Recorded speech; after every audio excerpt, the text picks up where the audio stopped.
Hello, welcome back to the channel. It's me, Emmy the Cat Lady, and you find me here in the very foggy Far Harbour. So for this next kind of section of the Science of Foliage series, we are covering the Bestiary of Far Harbour because I think it's very, very interesting. So Far Harbour, if you didn't know, is quite far to the north of the Commonwealth, off the coast of Maine. And it is actually an island that's called Bar Harbour in real life, I believe. And this is one of my favourite DLCs of Fallout 4. I do really enjoy it. I think it's really interesting. We're in a very different biome compared to sort of the west coast and the Mojave Desert and the Capital Wasteland and the Commonwealth, which are kind of similar in a lot of ways. So the biome and the ecology here is quite different. So the main issue for the island is the fog.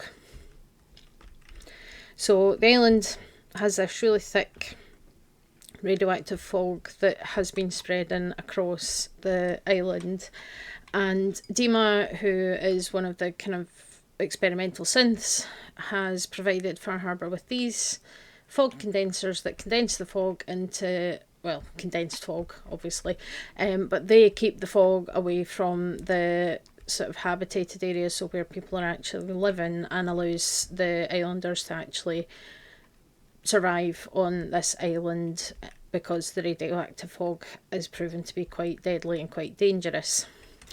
So it also means that the kind of creatures that you're going to encounter are quite different and quite interesting, and you've got a bunch of, they're called trappers, but they're basically raiders with a different name, and they're all a bit nuts. Yeah. So today we are starting with the Gulpers. So the Gulpers are evolved from salamanders, which are a type of amphibian that have some quite impressive and interesting capabilities. So they like fresh water, so they live in kind of fresh water rather than in the salty seawater. So that's something to kind of bear in mind. They are large and they're aggressive and they are very good at hiding. So that's what we're going to talk about today. So we're going to go over to some real life stuff about salamanders, and I will be touching on the Gulper that we see in the TV show as well, which appears to be an axolotl. So it's related but slightly different, so we're going to get into all of that and what salamanders are and how they work, and also axolotls, which are fascinating little creatures. And then we'll come back here and we'll try and meet some Gulpers in real life and we'll see what's what. So as with all of these videos, I've always got the combat AI turned off because it's a lot easier to get a closer look at these creatures when they're not trying to bite your face off. So I'll meet you back here in a little while and we'll see what we can find. So salamanders are amphibians, which mean that they live in water and on land. They start out as aquatic larvae and progress through a tadpole stage where they have gills and breathe in the water before becoming adults. Some species develop lungs, others retain the gills, and some of them can use their skin for oxygen exchange instead of either of these systems or as an addition to either of these body systems. In terms of their kind of body shape and anatomy, they appear very similar to lizards. They tend to have 4 limbs and a long tail. They do possess a unique ability to regenerate lost limbs, which they can do if they lose one. They also can carry out tail autotomy to escape predators like some lizards do, which was something that we discussed in the gecko video as well, because some geckos are capable of doing that, where they can use a ring of muscle to amputate their own tail, which then distracts predators. So quite a useful thing, although quite a drastic thing to get away from predators.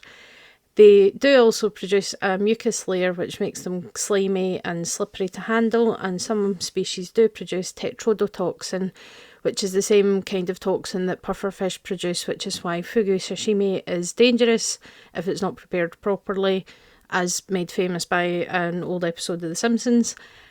These species do employ aposematism, which is the ability that they have this bright and striking coloration that warns predators that they're dangerous. So often with the bright yellow and black, and sometimes red and black, that kind of coloration to warn off predators.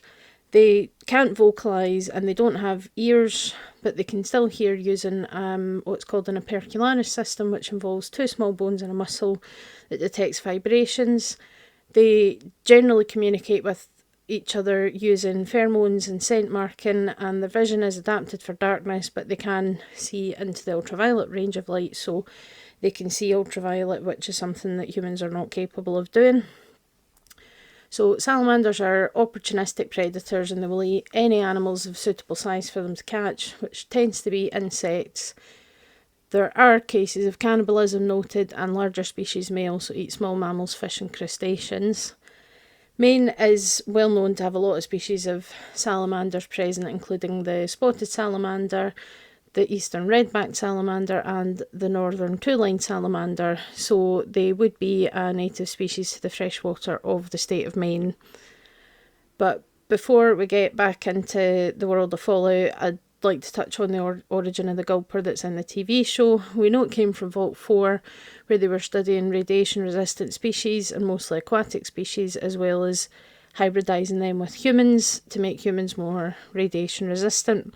So that Gulper looks very much like an axolotl to me. Axolotls are fascinating species, and they're native to Mexico, although a lot of their habitat was destroyed by Spanish settlers after they conquered the Aztec Empire. The axolotl is Ambystoma mexicanum. What's so special about them? So they're very closely related to the tiger salamander, but they retain external gills, which are the little kind of frilly things that are sticking out the side of their face, and they also have a tail fin.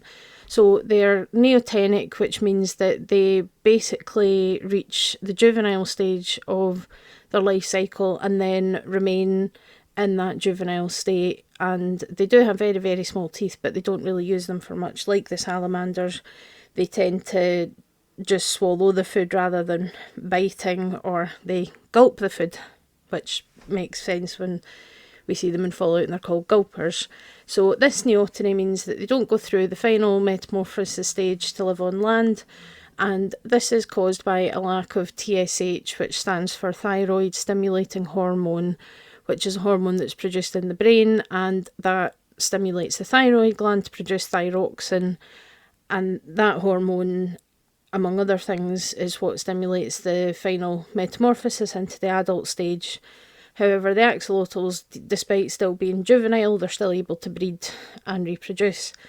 It is possible to force them to go through the adult metamorphosis by either administering TSH or thyroxine, and it is also possible to trigger it by injecting iodide, because iodine is needed to produce thyroxine, and that's the same for mammals, including us as well. That iodine is an essential mineral, well, it's an essential nutrient for producing thyroxine, which regulates metabolism and the hair growth cycle and all kinds of things in mammals as well.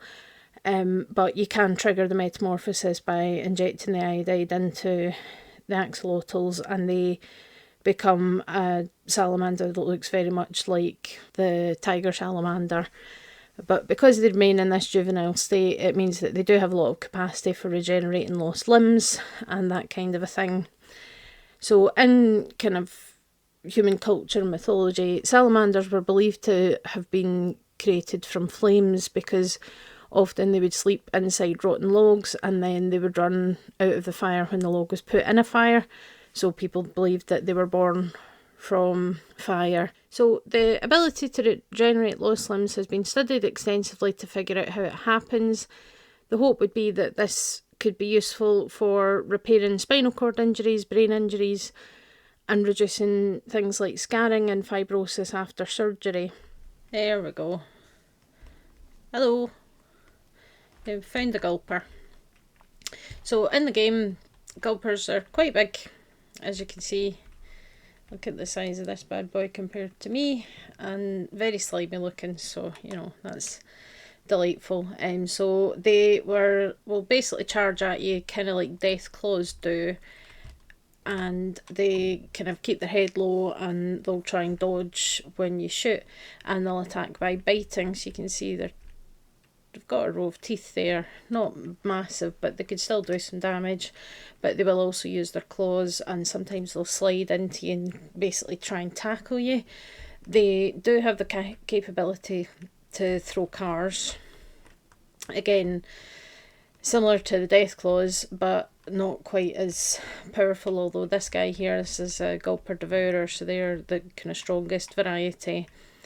And they have basically retained the appearance of salamanders. They look very similar to them, and you know, that kind of slimy mucousy layer, and this one's got is kind of a red belly. So like the death claws, the belly is the soft spot, and they are obviously much bigger than what they normally would be, and they continue to grow throughout their lifetime. So the bigger ones, as you can see, this one's definitely bigger than that one that's just a normal Gulper over there. So the bigger they are, the older they are, which makes them tougher because they're obviously more experienced at dealing with threats and that kind of thing. But belly is the weak spot. The glowing Gulper, which I don't actually see one of, but there is a glowing variety that can release radiation and cause a lot of damage to you that way as well. But the other kinds, they're quite well camouflaged, so from a distance, you know, turning that light off, if that was right behind the tree from a distance, it'd be quite hard to see. And they do like to hide in the trees, so sometimes you will actually see them.